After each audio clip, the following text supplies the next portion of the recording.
So Jess and Kim, want to honor to have both of you on for our Community of Practice channel here on YouTube. On behalf of Setsi, I want to thank you so much for your leadership today. Awesome. Thanks for having us. Let's go. Awesome.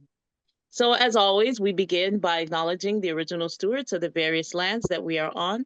We also acknowledge our ancestors. We acknowledge all those who toiled without compassion or compensation. We acknowledge all the elders and community stalwarts whose shoulders we stand on as we build, share, learn together for our collective liberation and sovereignty. So, if you can please do us the honors, I'll ask again, one after the other.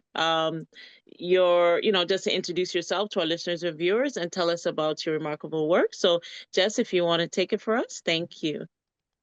Absolutely. Good morning. My name is Chiwagilao. My English alias is Jess Housty. I come from mixed settler ancestry and Halsic ancestry from the Halsic Nation on the outer west coast of what's colonially known as British Columbia, Canada. I was born and raised in my maternal homelands, and I'm really blessed to do community serving work and have done so all my life.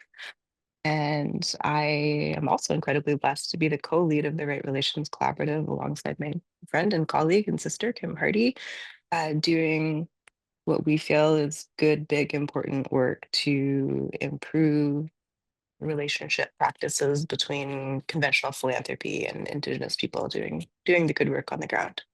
Absolutely. Thank you for that. And Kim, if you can tell us, like, what inspires you about the work that you do? Sure. So my name is Kim Hardy. I usually hear pronouns. I'm a settler of Scottish and Northumberland ancestry, living in the homelands of Wasanich, or Senchothan speaking people in what's colonially known as Victoria, BC, Canada. I'm the settler co-lead of the Right Relations Collaborative, and I think it almost goes like beyond inspiring this work. It's something else. It's a relief. I needed I couldn't continue on, I think, in working in the financial service sector unless there was this corrected pathway for settler created philanthropy. And I think there's having our Aunties Council, the Indigenous women that guide and steward the Right Relations Collaborative and the pooled fund, I think just means that the whole thing is corrected. So we have a massive shift in power from funder holders or those who have benefited from the financial service sector out of the driver's seat, and we have Indigenous women who are the original philanthropists um, guiding the funder partners who actually have to apply for the privilege of having their money connected in the homelands of the Indigenous women that make up the Aunties Council. So it's just for me what had a necessary thing. It's just the right thing. And so yeah, it's a relief more than it is inspiring, I think. If that makes sense. For sure, for sure. That's this work is very purpose driven, right? So you have that inner calling. So that's a beautiful thing for sure. We want that for all of humanity, right? For Yeah. sure. So, Jess, what challenges or barriers have you faced in your work, and how have you overcome them, or in the process of overcoming them?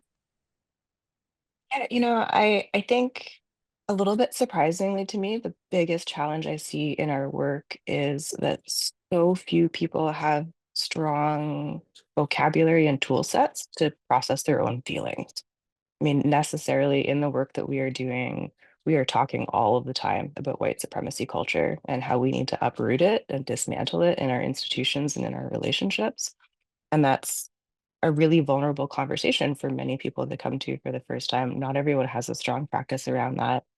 And a lot of times what we observe is holding people back from being in right relationship or better relationship is that they have this, hesitation or shame that they need to work through around naming white supremacy and addressing it.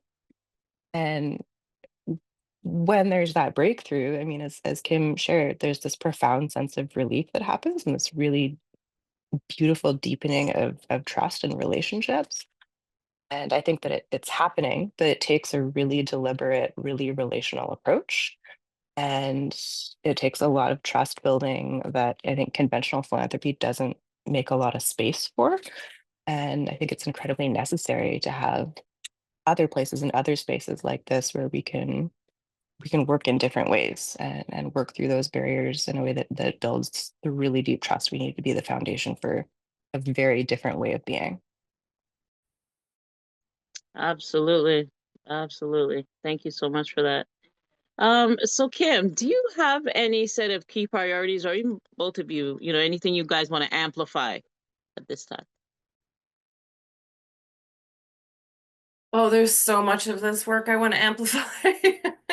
um, I think that my role as the settler co-lead of the Right Relations Collaborative is to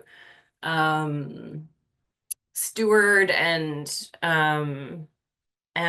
hold the funder partner space. And I think the biggest thing, I think we get lumped into this bucket of trust-based philanthropy. I think that's, there's a lot of trust-based philanthropy going around, but I do think we take things a little further in that we really have established trust-based philanthropy.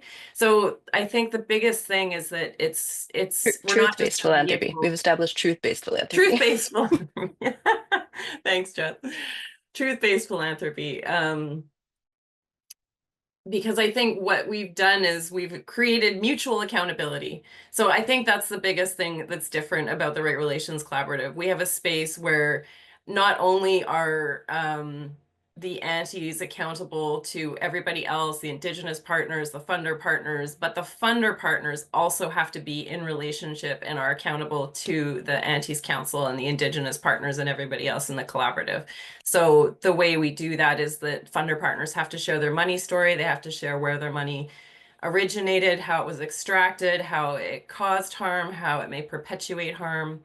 And so I think in doing that, we have funder partners who are letting go of having a philanthropic strategy, and we call it, what is good funder work to do?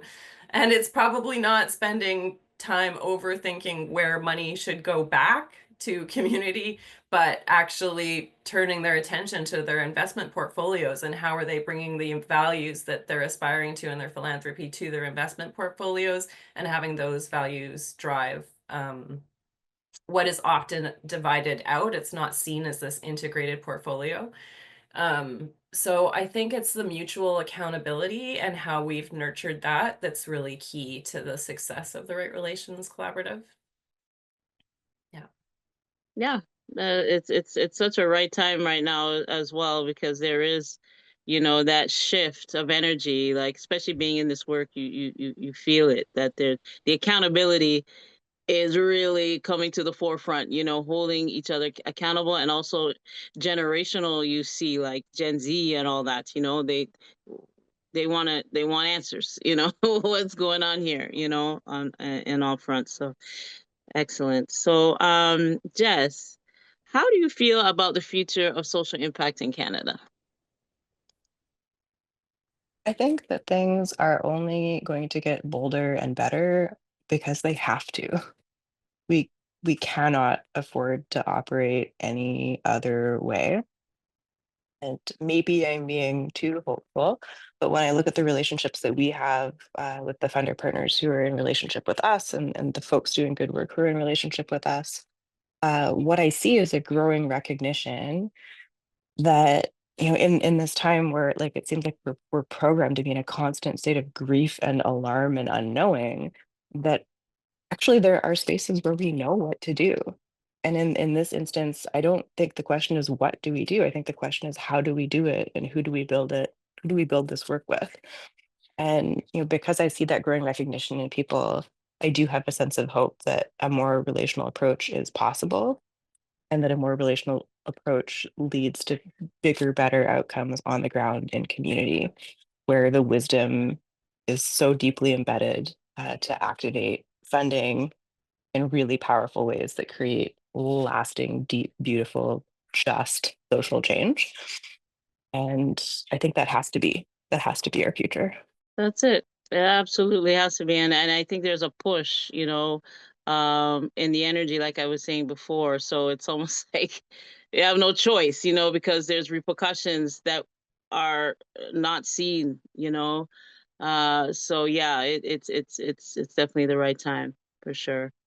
And I'm hopeful, being in this work, you have to be hopeful because new generations, babies are still being born. So you have to stay positive. You have to stay, in that mode of, you know what? We are setting a foundation and we know we have to pass a baton, but we're doing something. And that's huge. That's huge. All right. So Kim, what is your ultimate goal and what does success look like to you? I think the ultimate goal at a very basic level is just to continue to get cash back to communities, Indigenous women in communities who have been the most underserved and arguably do the most beautiful and required work.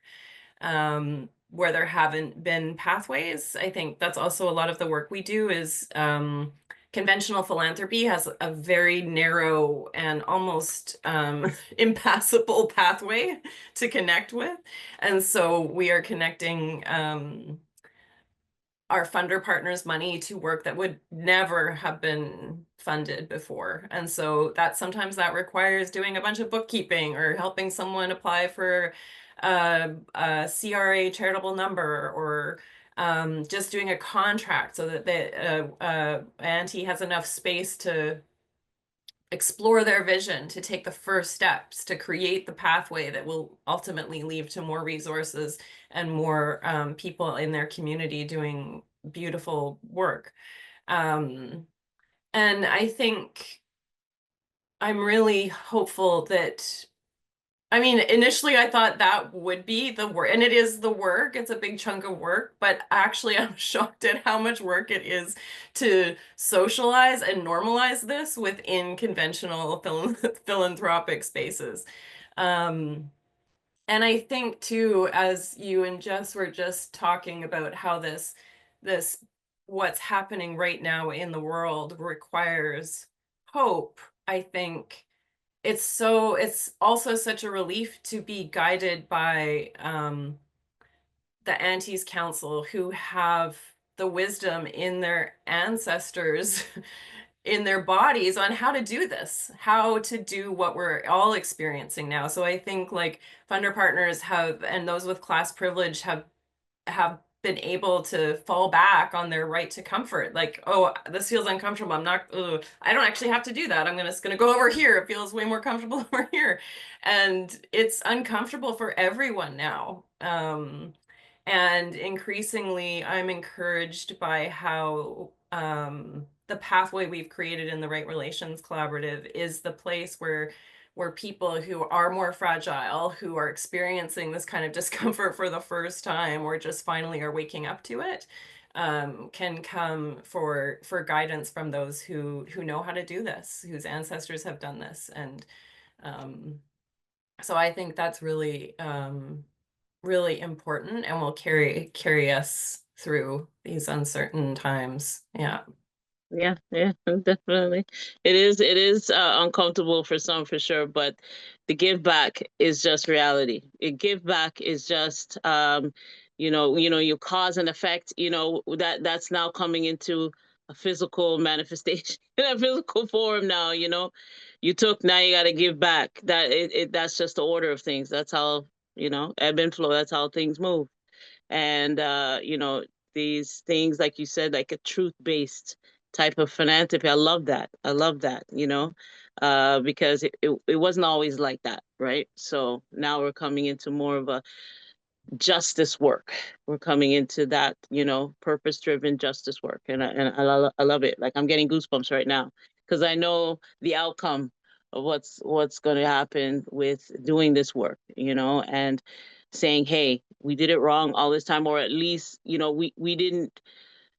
There was a conscious and a, unconscious type of like situation going on of bias and those things that were happening throughout time, but now there's that realization coming in now, like we have to right our wrongs straight up. Like there's no cookie cutting, there's no sugarcoating this at all. But You know, it's well, they say it's sweet in it's sweet in the mouth and sour in the belly, but that's okay.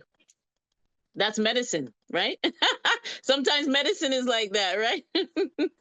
So Jess, wow, and Kim, I thank you so much for, this enlightenment, this superb and it's such an important work that is happening. For you, Jess, my last question is, do you have any closing thoughts or calls to actions at this time? This is going to sound maybe a little silly to some people, but I think my call to action always, always is that we need to practice abundance mindsets and we need to root our work in love. If we are not doing both of those things, our work will not be sustainable into the future. It will not be honoring our ancestors. It will not be honoring the babies that are still to come. If you don't know how to practice an abundance mindset, and if you don't know what the role of love is in social change, there's so much deep, beautiful work out there to immerse yourself in and community to build. But love and abundance, bring them into the center of your life and your work. That's a beautiful ending. That's a beautiful ending, and I definitely will back that statement for sure. Kim, you back that, right? 100%. Awesome. So to the both of you, I thank you so much on behalf of Setsi for taking the time today for this interview. I know a lot of people will be inspired, and we'll definitely let you know when it airs. And I know this is not the last time. I'm sure Victor had invited you to some other events, and we'll keep you posted on those so that we can keep this collaboration going, keep the awakening happening. And yeah, just keep moving it, like you said, in love and light and in abundance, right? So thanks again to both of you. And we will close the way that we began by acknowledging the original stewards of the various lands that we are on. We also acknowledge our ancestors. We acknowledge all those who toiled without compassion or compensation.